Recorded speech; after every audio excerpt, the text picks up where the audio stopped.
आणि आपलं master writer speaker channel हे असक्रिय होतं, निष्क्रिय होतं. कारण अशा काही गोष्टी मध्यंतरी घडल्यात की जे काही उपक्रम आपण मास्टर रायटर स्पीकरच्या मार्फत राबवले होते, जसं की आपलं महाराष्ट्र राज्याचं ब्ल्यूप्रिंट असेल, कोकणाचा शेवटचा टप्पा असेल, तो कदाचित माझ्या मते राहिला.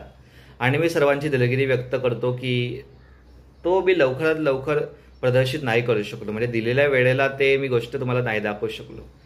पण मध्यंतरीच्या काळात माझ्याविषयी लढवल्या गेलेल्या चर्चा, घडवले गेले अनेक तर्कवितर्क, ह्याला कधीतरी एक जरब बसणं गरजेचं होतं. आणि त्यासाठी मी थोडं एका संयमाची, शांततेची वाट पाहत होतो. पण माझा शब्द आहे तुम्हाला की आपलं मास्टर रायटर स्पीकर चॅनलचा उगमच आपल्या वक्तृत्व शैलीतून, आपल्या लेखन शैलीतून समाजाचं प्रबोधन कसं करता येईल या मागचा आपला एक उद्दिष्ट आहे. त्यामध्ये आर्थिक क्षेत्र, शैक्षणिक क्षेत्र, राजकीय क्षेत्र